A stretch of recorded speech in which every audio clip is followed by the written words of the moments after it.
You're listening to the Options Insider Radio Network.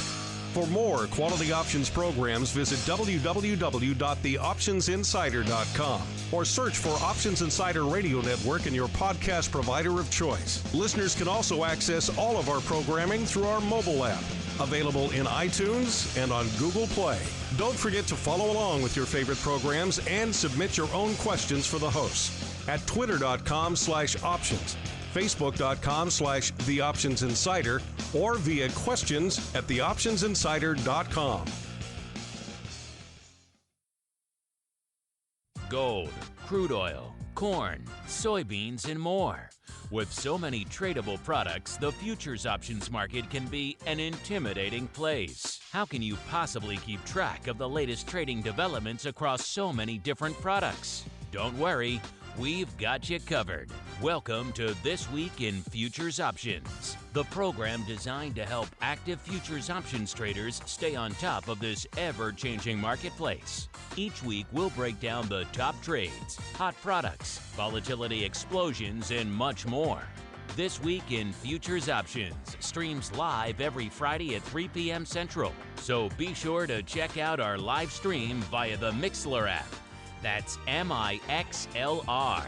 Or join our live chat room at mixlr.com/options-insider. Whether you're an experienced veteran or a newcomer looking to separate the wheat from the lean hogs, This Week in Futures Options has the information you can't find anywhere else. This Week in Futures Options is brought to you by QuickStrike, options pricing and analysis software. QuickStrike offers powerful and flexible options analysis and pricing tools via an easy-to-use web-based interface. View prices on outright options or spreads with comprehensive page-level analysis controls. Build trades, manage risk, or explore historical volatility. QuickStrike has you covered, with market data reports ranging from open interest to the term structure of volatility. QuickStrike is the perfect addition to your trading toolkit. Learn more about QuickStrike at bantix.com. That's BANTIX.com. And don't forget to follow us on Twitter at QuickStrike1. That's QUIKSTRIKE1. And now, get ready to break down the latest futures options trading activity. It's time for This Week in Futures Options.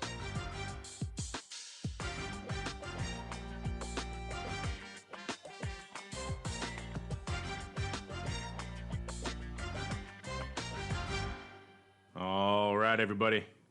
That rockin' tune means it's time once again for TWIFO, This Week in Futures Options, a program here on the old Options Insider Radio Network, where we break down all of the interesting and sometimes head-scratching activity that goes on out there in the world of futures options across the broad spectrum of products. So we'll talk crude, we'll talk gold, maybe some other metals, maybe some treasuries, maybe some ags, all a bunch of other stuff, mix it all together into the stirring cauldron that is the TWIFO program. And of course, my name is Mark Longo from the optionsinsider.com, as well as, of course, from the ever-expanding Options Insider Radio Network. Lots of programs for you guys to choose from on the old show, on the old network, I really should say, including, of course, all the archive episodes of TWIFO. So you want to go back and hear maybe what we were talking about pre- and post-Brexit, what was going on in commodity options back then, well, check out the archives of this program. We got it detailed for you right there, of course, as well as the other 14 episodes, or I should say 14 programs on the old network. You can tell the week is coming to an end. This is my final program of the week because my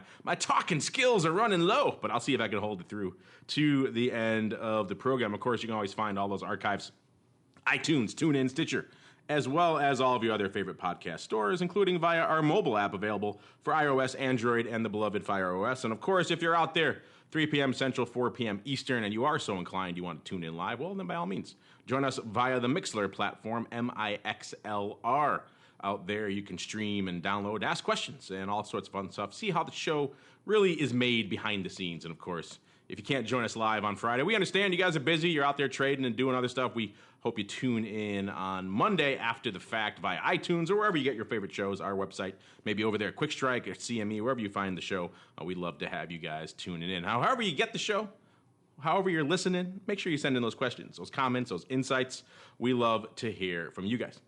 And joining me on the old program today, my cohort here, my partner in all sorts of futures options crimes, the man behind Bantix Technologies, the creator of a platform we like to use around here a lot called Quick Strike, Mr. Nick Howard. Nick, welcome back to the TWIFO program, sir. Hey, man, back in the saddle again in my office. No more connectivity issues, wind, sun, heat, all good today. Yeah, we were privileged enough to have you in studio yesterday for a show that will be coming out next week on the program, so on the network, I should say. So if you can't get enough of Nick, tune in to Trading Tech Talk next week, where we have a great guest and we break down a lot of cool stuff. And Nick had a chance to actually swing by the old Options Insider Studios. We'll have to get you in here more often, Nick, to do the old TWIFO program. But since we are on the old TWIFO program, let's get right to it. Let's dive right on into some of the activity. I think we'll start in the sticky stuff this week, Nick. The Texas tea, the black tar, call it what you will. The crude, of course. It's been an interesting couple of weeks for crude. You know, Nick, we were remarking a while ago back on the program that, you know, from a futures options activity perspective out there in crude land, it did certainly seem like the lion's share of the concern, the interest, the activity was on the put wing. And fast forward a few weeks, and it seems like a lot of that concern was warranted, was well placed. You know, the futures have been trending down over the past few weeks. This past week, they were off about 2.5 handles pretty much across the board out there in WTI. Similar percentage moves out there in the other products. So we are starting to drift towards that lower end of the 40 spectrum, threatening that ever popular 40 handle. And that was reflected out there in the options activity we saw this week as well, Nick, with out there in WTI. Nearly 2/3, first off, coming yet again in that SEP contract, so right in the front contract there, which is interesting. I guess also reflects a lot of near-term activity that people are looking to trade around and hedge against. And also, I mentioned the 40 strike being kind of the strike du jour. That was pretty much the case almost across the board. The most active contract out there this week were the SEP 40 puts. And if you break down the activity on that strike, which you guys can do, by the way, and neglected to mention at the top of the show, if you are following along or listening after the fact, surf on over to cmegroup.com/TWIO this week in options, and you can see exactly what Nick and I are looking at right now. You can see the whole This Week in Futures Options report right there, free of charge. Just go check it out. You get all this great data for free. You click on that 40 put line there, listeners, and you'll see a breakdown of when they were trading, and you'll see it's pretty steady paper across the board, Nick. It wasn't like there was one spike of like 20 or 30 or even 40,000 going up on one day, and that was it. It was pretty steady across the entire week for the most part. So the 40 puts, a lot of concern, a lot of interest there on that 40 line. Not surprising. We see this in a lot of products. The open interest, the volume tends to aggregate and accumulate around these round number strikes, and that's clearly the case here in WTI this week as well. We also saw the ACH 40 puts also trading quite a bit with about 15,000, the number 2, and all the way out there in DEES, the DEES 40 puts with about 13,000. So across the board, the 40 strike was the strike du jour. People had to have it, and they were getting a lot of it this week. Overall, also a pretty active week for crude options with open interest creeping up about 5%. Over 2 million contracts out there in WTI open right now, Nick, which is, as you might imagine, pretty active week. Overall volume about 731,000 contracts. Interesting stuff. Interesting across the board, too. Seeing at least the at-the-money vol kind of ticking up out there in across the spectrum. I know you, Nick, behind the scenes at your fingertips have access to all those cool skew tools like the quick skew. So I'll toss it over to you for you to give us some of that insight into what's been cooking on out there in the skew in crude this week. Yeah, well, you mentioned the 40 puts, and when you look at the report, the most active is always going to show the strike that has the greatest activity. But one thing Mark and I are able to do is we're able to click on that most active option and strike and see what's going on behind the scenes. So 40 puts were really the strike of the week. However, taking a look at it a little bit more closely and not necessarily just focusing on the puts, but there was a pretty hefty demand for the upside in the September contract for the crude oil as well. So 40,000 in the 40 strike, but almost 30,000 in the 47 and the 45 strike, and almost that as well in the 50 strike. And then the same thing, 25,000 in the 46 strike. And then even some people out there in the 61 strike trading 16, 17,000 times. So as much as we saw, like we get punched in the face with that 40 strike because of the way the report's structured. When we dive into it a little bit more, we see that there's a lot of call activity. And one way that you can sort of conject that yourself is if you take a look at the put-call ratio, you see that in the September it says 0.7, which means that there was actually more activity volume-wise in the calls than there was the puts. So, activity on the trade down, I think we hit almost a little bit below 40.60 for the low on the week in the September contract. So there was definitely a rush to some of those puts as the market looked like it might fall out of bed a little bit. Then we recovered today. Most of that move down was during the week, and then with a little bit of recovery today.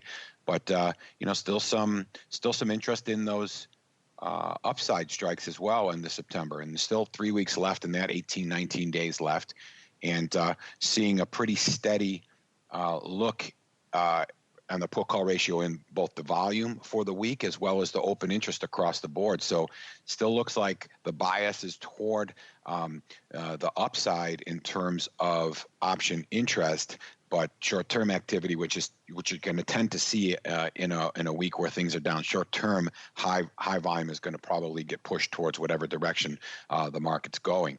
And one thing tweeted out here. And if you're following Options Insider or Quick Strike, you're going to see it. We tweeted out quick skew, as Mark mentioned, and the skew is up a little bit from a positive standpoint, meaning the calls caught. Well, it's not quite as negative, right? We look at it as the call minus the put, and it's been negative for an extended period of time here. But what we see in September is we saw the calls catch a little bit of a bid, and the puts stay steady. So that volume. That overall volume of calls, we're seeing it reflected a little bit in the skew changing, and a little more of it the call moving more toward the at-the-money volatility levels, and the put sort of staying steady still at a premium to the at-the-money volatility levels.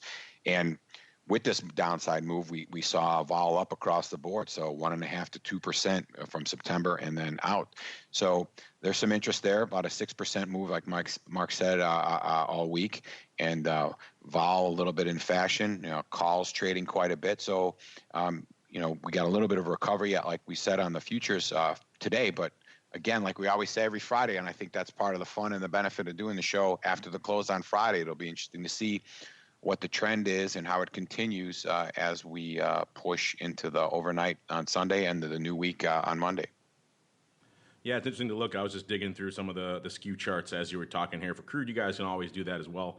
Just click on the vol tools there when you log into the Quick Strike, and click on the vol curve and skew, and then you could select the month you want to look at, or all of the months in this case, like I like to do, and you could kind of see that curvature out across time, and you could see kind of what Nick was talking about, where obviously farther out you go, a little bit cooler, calmer heads prevail, particularly on the call wing, but near term, people gobbled up some calls just as much as puts or close to it, so people are perhaps prepping for a near-term bounce, maybe thinking this is oversold, at least some of them out there as well, so kind of interesting out there. Of course, still heavy action in the puts as well, so that's what makes a market, right? People tugging and pulling on the skew in every different direction. So fascinating stuff to watch as we turn our attention now out to Nick, to your old stomping grounds, out to the rates. And I don't know. Let's start. I know you were a Eurodollar guy, but let's start in the 10-year. I'll toss it to you because again, this is your baby. What caught your eye out there across the broad spectrum of the rates complex, sir? Yeah, we could start with the 10-year here. And, first thing that caught my eye, and anybody who's looking at the report or has access to the report, you're going to see that there was just a massive gain in the open interest this week. So 27%, and that was only a 50,000 gain in the front expiring weekly contract, but over 400,000 change in open interest. So from 1.6 million to 2 million, 27% across that entire spectrum. So that's just a lot of trading going on there. And the futures were up almost a point. And with that rally, vol was in, and also saw a little bit of a change in the skew, meaning the puts got a little bit of a bid, even as the market rallied there. So the big notice there is the tremendous increase in open interest, and what what we saw from a volume standpoint, probably over a million, like 1.2 million in terms of total volume, with 20% of that coming in that expiring weekly contract. And like we say every time, those weekly sure do trade. And in there we saw front month had 200,000, which was the second leading contract in comparison to which is the front month, the September contract right now, which had almost 700,000 in volume. So big open interest change, big volume numbers. Overall volume and overall OI pretty steady from a call to put ratio standpoint, meaning that there's some movement and people aren't quite sure what the direction is in general. But if we look at where the concentration of trade was this week, we're going to see most of the activity on the upside here. So we had large openings and open interest in the 133, 133 half, and 134 calls in both September and October. So the part there that struck me is with October, you expect to see a bigger opening interest since that contract is just starting to trade. But when you see a September with increases in open interest in those strikes as well, that's where you're getting a great deal of that change in open interest. Is you got people coming into the contract that's trading and really establishing new positions in these strikes that are just higher or a point or two higher from the current at the money. So that's always kind of interesting to watch and see how that setup is. You always expect the newer contract to gain an open interest, but yeah, you don't really expect to see such a big change in some of the strikes that are already been established, and especially in futures price ranges where we've been before or seen before. Like we mentioned, the vol was down. We saw a little bit of change in the skew. So again, it depends what chart you're looking at. You could see a change in skew, and if it goes more negative, you could say, well, what does that mean? Does it mean that the puts got bid or the calls got offered, or they both moved but not as much? In this case, we saw the calls get offered and the puts get bid, so we see a little bit of a shift in the vol curve as well. So a little bit of tilt the other way. So that's the big notice this week. Upside definitely had some action in the main contract, the September contract, in the Treasuries. Want to jump over to the euro dollars a little bit. Not that there's ever too much that everybody will get the benefit of hearing, but I think the big stuff that caught my eye there was just almost a 5% change, at least in the front contracts, a decline in open interest. So there was a lot of closing of strikes there. And in particular, we saw a big close in the 91, and that means the 91 and the 92 puts. And what that means, that's 99.125 and 99.25. So about 3/4 to 5/8 percentage, or to 7/8 percentage points. So big change there, 250,000 each, almost 500,000 contracts, on a volume of 1 million contracts, and a big overall change in that September contract. So we saw some of that shift out to the further out months. But when you have 18 million open interest and you see a decline of 5%, that's always going to stick out to you. But what it's always interesting to me is seeing what strikes are happening and if there's any shift in those strikes. So it could be that people are repositioning themselves.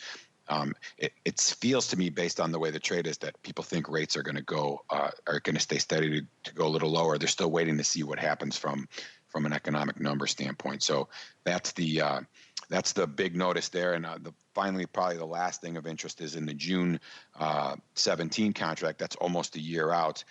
We saw a 125% increase in the 96 calls. And again, when I say 96, you always take the one digit to the left of the decimal place and one digit to the right of the decimal place. So that's the 99.625 calls.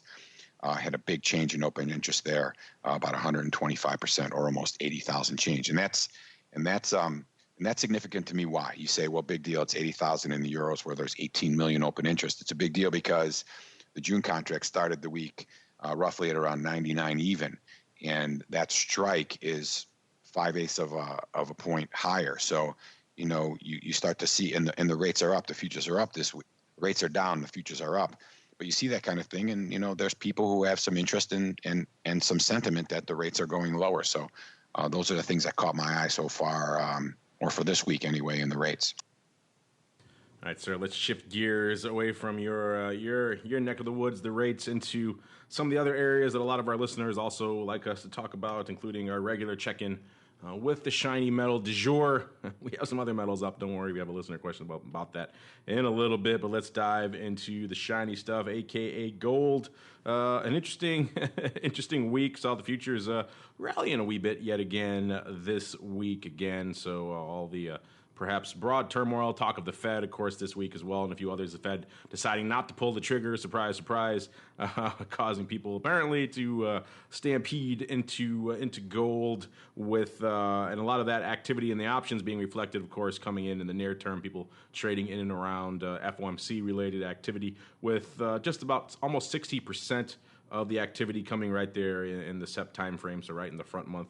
So pretty active stuff. In terms of where people were lining it up this week, the overall volume leaders, again, kind of a similar narrative to Crude, but also a little bit of a surprise underlying that as well, because top of the board, it was the 1,300 puts that were leading the charge in SEP, and then October as well, with about 4,300 of those in September and about 3,000 in October. So again, round numbers, even strikes, and puts leading the charge. A similar refrain to what we saw out there in Crude. When you dig down a little bit more, and you guys can always do that when you head on over to cmegroup.com/Twio and click on the reports for yourself. Click on that most active tab, and you could see right there what else was lighting it up out there. And in the case of gold, there were some calls lighting it up this week as well, to the tune of the SEP 1375s and 13 halves, doing nearly 4,000 contracts, about 3,700 almost respectively each. So it wasn't like calls were out of the picture by any means. It was just puts were kind of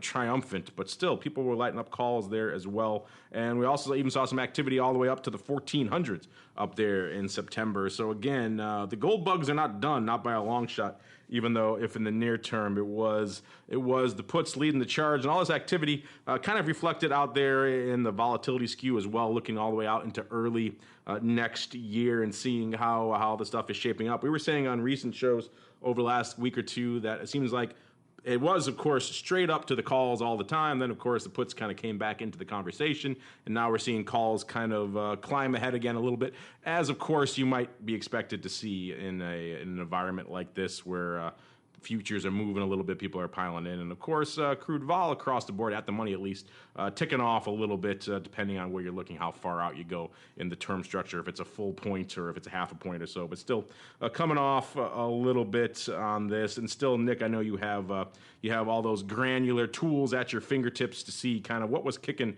out there in terms of the quick skew. So what caught your eye out here over the past week in the shiniest of metals, gold? Yeah, well, like you mentioned, all the things happening from a strike level standpoint, but vol's down, even though we sort of had a decent rally over the last couple of days of almost 2% for most of the week. We were trading in a pretty tight range, so you're going to see volatility take a little bit of a hit there, even as we start to move higher in the futures. It's not like we're, again, for everybody who's maybe not necessarily in the markets for a very long time, when you start to retrace or move back toward a place where the future's been before, volatility, unless there's some new news, volatility is going to get chewed up a little bit. I think from a skew standpoint, and from a quick skew standpoint in particular, when the market was moving up pretty high and for an extended period of time, we saw the calls were definitely really bid from a rich, cheap standpoint to the puts and to the at the money. And what it looks like now, it's basically moved back to almost being steady between the two. We have a little bit of a bid to the call side out in the December contract, but in these front 27, 60, or let's say essentially 30, 60, 90-day contracts, there's not that much of a bid anymore to the calls like there was. So, you get that rally, you come back off. And what's interesting when we look at that quick skew chart is, you see a shift in the gold of all of them, from all that we've looked at and all that we watched. You do see a shift where the calls will outbid the puts will outbid the calls. So it's really important probably to take a good look and watch and to see and have a sentiment about what the direction is and when you might see that skew actually flip. So, that's what we're seeing, the calls and the puts moving back toward each other, moving back toward the at the money. So at this point, anyway, at least from the numbers, it looks like there's sort of an indifference in terms of the direction that we're having. So if we trade this $30 to $50 range, there might not be any sentiment one way or another in terms of which way the market's going to go. And it seems like it'd be wrong, Nick, if we didn't at least give a bit of a tip of the cap to our other shiny metal that we've been talking a lot about on the show over the last few weeks. Even though it seems to have narrowed a little bit, still the futures were moving again this week. Tarson talking about silver with most of the months up about nearly 4% out there.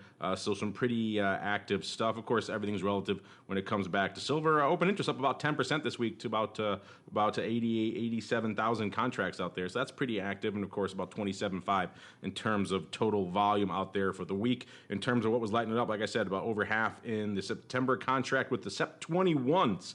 The upside leading the charge actually, and in the front month, but total actual activity was actually a little bit farther out, a little bit more reasonable strike. This was the October 20s with about 2,000 out there. So it seems not really surprising, Nick. Futures up and people piling into the calls out there in Silverland. Anything else catching your eye out there in the other shiny stuff, silver? No, outside of the fact that I feel like we owe it to silver to keep an eye on it, especially as its percentage moves start to double. We need to give some love to silver because nobody else does. Yeah. There's another unloved metal maybe coming up in a little bit as well. So this is the unloved metals show. Oh yeah, this one's going to feel downright romantic after we talk about the next one. But nothing too crazy other than the fact you see those upside calls trading. So people still thinking about the ability for that future to move a little bit higher. Not a great deal of stuff going on from a volume standpoint on the downside either. So again, not being actively a trader in these markets, when you start looking at the vol and the numbers and the ratios and that kind of thing, and like put call ratios from a volume and an open interest standpoint, silver still tells me, at least from a theoretical standpoint, that there's a bias toward the upside because that's where a lot of the open interest and volume is taking place. But other than that, I'm not seeing anything tremendous. Decent increase in open interest at 10%. So that's, nobody ever can complain about that. So as we continue to see these moves and consistent moves, and maybe there'll be more players that step into this market. Speaking of stepping in, Nick, it's time for our listeners to step in on the program as we dial into our futures options feedback segment. It's time for your questions, comments, and insights. It's time for Futures Options Feedback. Submit your questions at twitter.com/options, facebook.com/theoptionsinsider, stocktwits.com/optionsinsider, or via questions@theoptionsinsider.com. You can also submit your feedback via our Options Insider Radio Network mobile app, available for iOS, Android, and Kindle Fire devices. You can even ask your questions live every Friday at 3 p.m. Central via our Mixlr chat room. So grab the Mixlr app or just search for Options Insider at Mixlr.com. That's MIXLR.com. All right, everybody. Time for you guys to take the reins with your questions, your comments, your insights for us as well as for your fellow TWIFO listeners. And keep it on our theme, Nick, of the unloved, the forgotten, the unheralded metals. We got a question here from KC. He asked, or perhaps she, can you talk a bit about the non-precious metals like copper on the show? Thanks, and I'm loving the Quick Strike. I like that. You should call it, maybe change the name to the Quick Strike. I kind of like that. It has a ring to it. The skew stuff is really cool. So there you go, Nick. You got a fan. Someone's banging away on the Quick Strike, liking the skew tools there. So there you go. You got a fan, and also apparently Casey, a fan of the lesser heralded metals. So we will. This question came in a little bit earlier this week, so I had a chance to do a little digging into copper myself, to arm myself, because it's not a metal we talk about a lot. If you guys want to find it yourself, if you're playing along, following along over there on the Quick Strike platform, you can't find it in the precious metals. Obviously, you got to go down to the base metals to find where we're talking about today, which is, of course, copper. And I think once you pull it up, you'll realize why it's not kind of front and center on the TWIFO program every week. First off, it's got kind of the kiss of death for any options product, which is effectively a cheap underlying. You know, when you have a cheap underlying, it kind of eliminates a lot of the need and the use case for options, which is, you know, when the things are cheap, you see it with a lot of stocks. Once they get below 10, certainly below $5, the options volume tends to fall off because the stock in many ways becomes an option at that point. You don't really need a cheap way to gain leverage when the underlying is so cheap. And you see that issue with copper. That's part of the reason why it's not really lighting it up. And not lighting it up is pretty much a good description for it. This past week doing just a tick, Nick, just 2 contracts shy of a whopping 600 contracts this past week. That said, it is a lot of new paper and new open interest. Open interest up about 420 contracts. So open interest about 5,400 contracts, way out there in copper with a stunning percentage, Nick, 94%. Coming right there in the front SEPA contract there. That's pretty much where all the paper was this week. Of that 598, 563 in the SEPs. So yeah, not a lot lighting it up out there. Of the most actives, and we've kind of put that in quotes, the most actives were the 2.2 calls, the 220 calls, with about 110 of those bad boys lighting it up this week, and pretty much most of that activity came on, actually all of that activity came on one trade on Wednesday. So it wasn't like it was a lot of smooth paper throughout the week.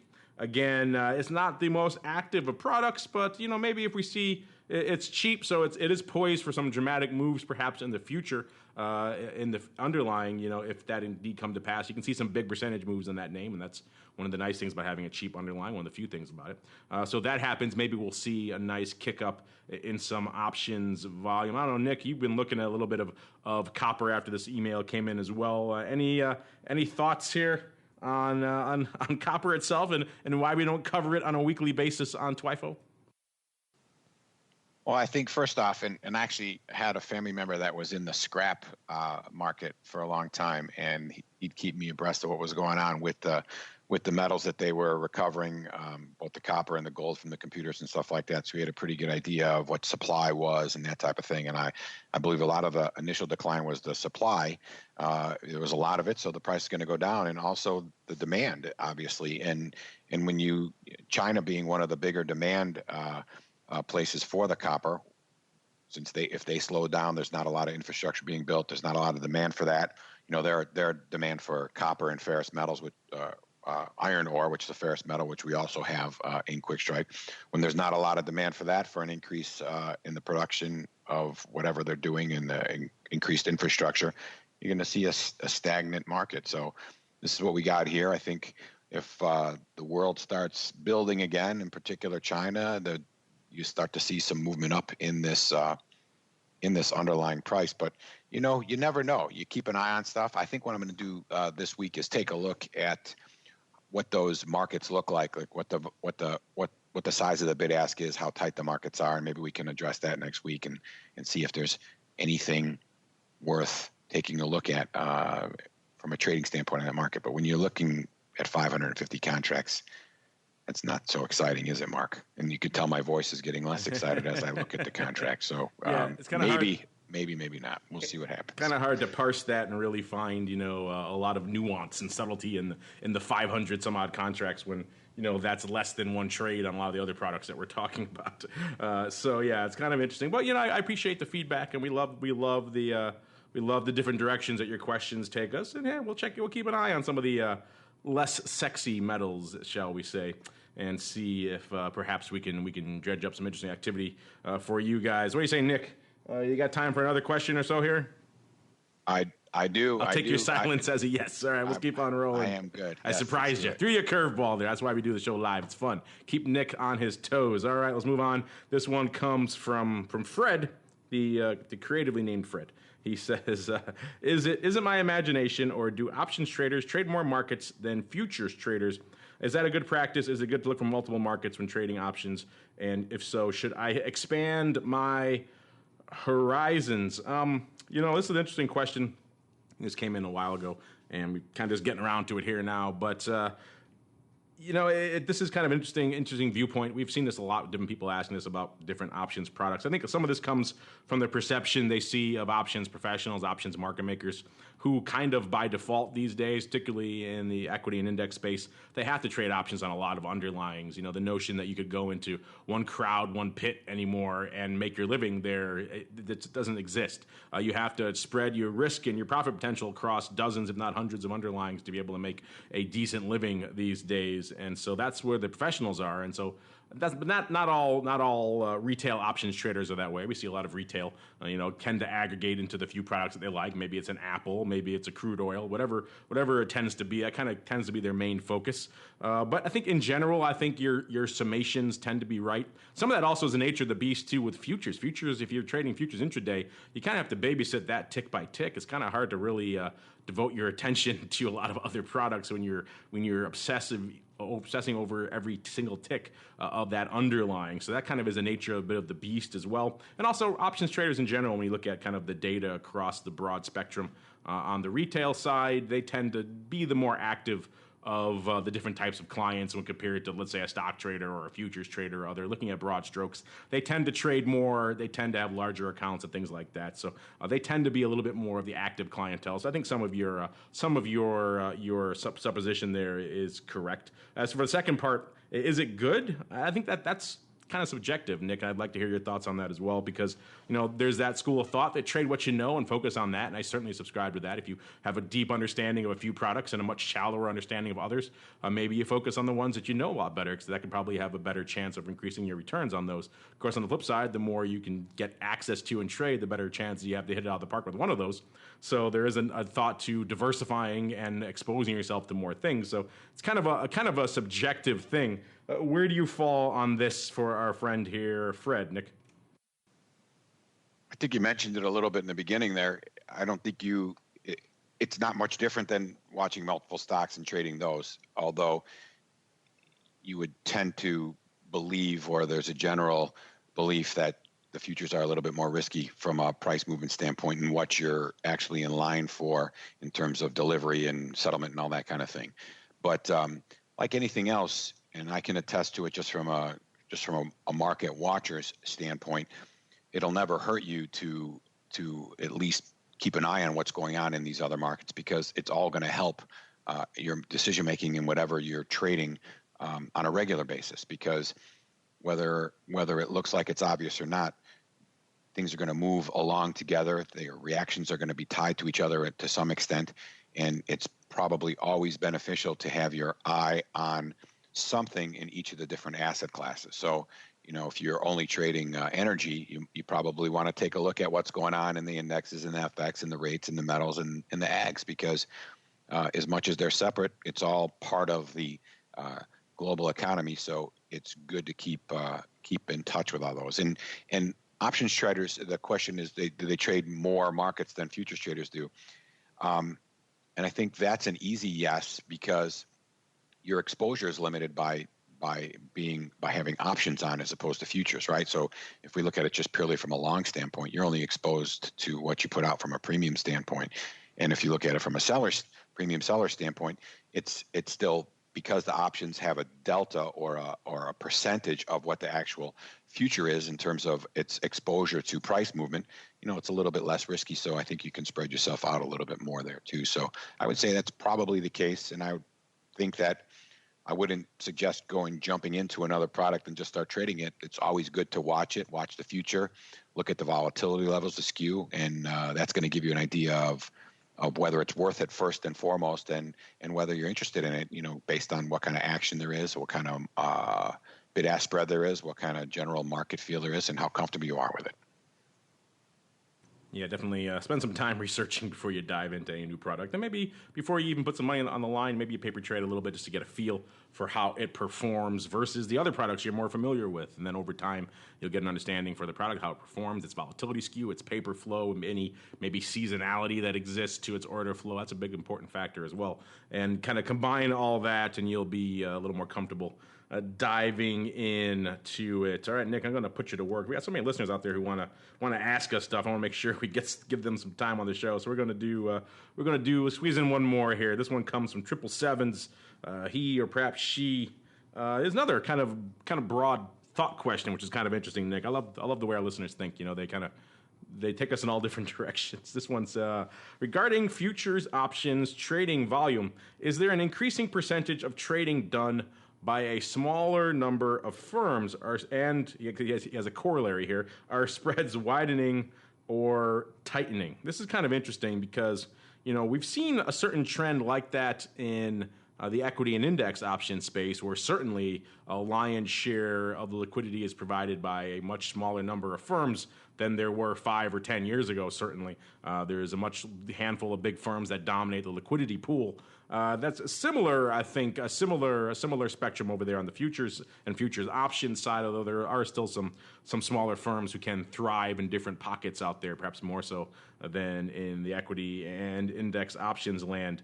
We have had an interesting impasse on the equity index side, Nick, where spreads have almost gotten so tight they're starting to widen out a little bit again in some products due to a lot of really deep inside baseball type factors like price improvement auctions and things that I won't get into here. But do you, and you know, you've been watching the futures options liquidity for a long time. Do you feel that that's the case as well in the futures options side of the fence, or do you think it's a little bit of a different story unfolding out there? What are your thoughts here for 777s?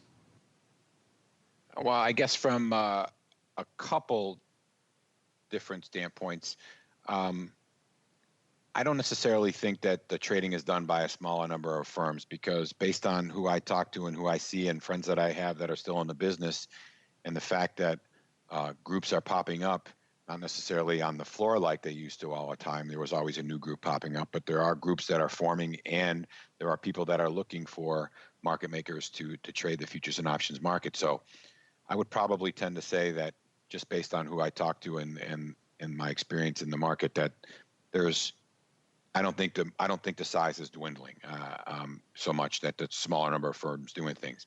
As far as the spreads widening or tightening, you know, again, it's a function of what you're looking at. When on the really liquid stuff, like if you go look at the treasuries and the Eurodollar hours and the ags and the S&Ps, I mean, the markets are really good, and you could really trade on a very tight market. So I wouldn't say that they're widening at all. I would say, just from what I'm seeing, they're tightening. In fact, we were going to take a look and see and do a little work and try to determine what the actual vol spread was on the bid-ask spread. So that gives you a pretty good idea of really what your risk is from a volatility standpoint. So as we get that report in place, we'll let you know how that looks from a study standpoint. But no, and the place where you see the widening markets, I think, as for instance, we could probably use copper as an example, and that's why I mentioned wanting to look at the markets that were being provided.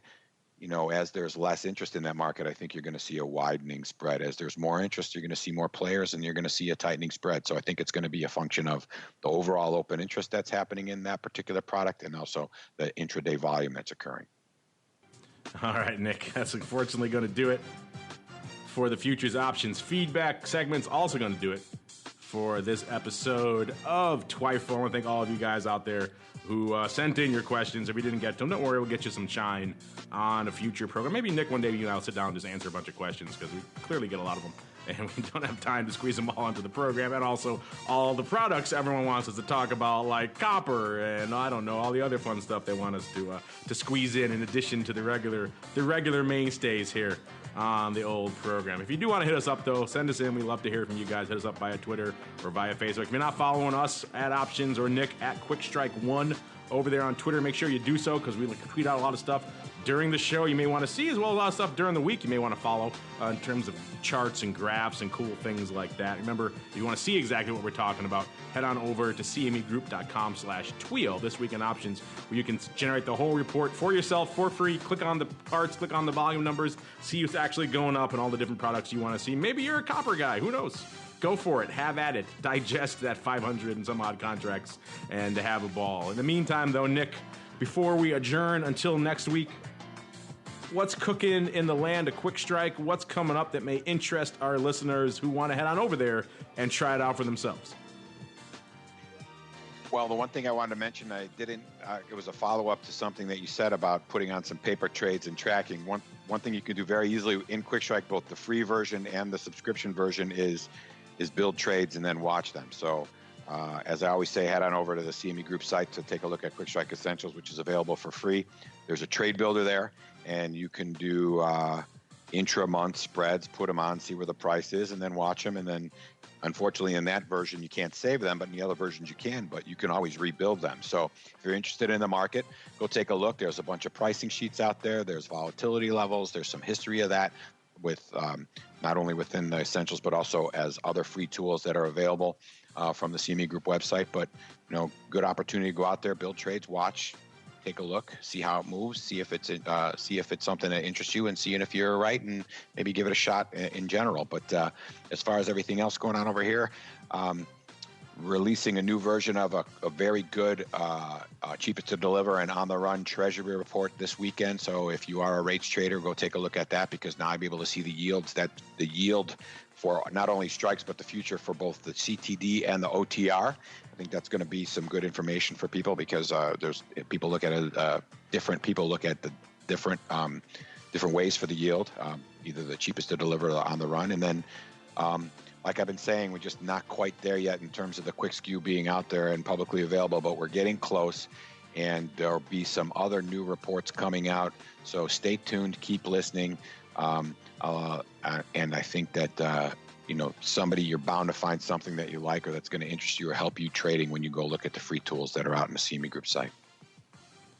All right, listeners, that's cmegroup.com/TWIO to learn more and sign up for yourself and get all this stuff we're talking about completely for free. And on behalf of Nick and indeed myself, I want to thank all of you out there in the listening audience for downloading and streaming and following along with the show live and sending in your questions. We love to hear from you guys, and we'll see you next time right here on This Week in Futures Options.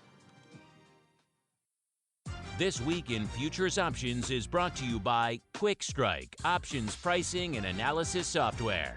Quick Strike offers powerful and flexible options analysis and pricing tools via an easy-to-use web-based interface. View prices on outright options or spreads with comprehensive page-level analysis controls. Build trades, manage risk, or explore historical volatility. Quick Strike has you covered, with market data reports ranging from open interest to the term structure of volatility. Quick Strike is the perfect addition to your trading toolkit. Learn more about Quick Strike at bantix.com. That's BANTIX.com. And don't forget to follow us on Twitter at QuickStrike1. That's QUIKSTRIKE1.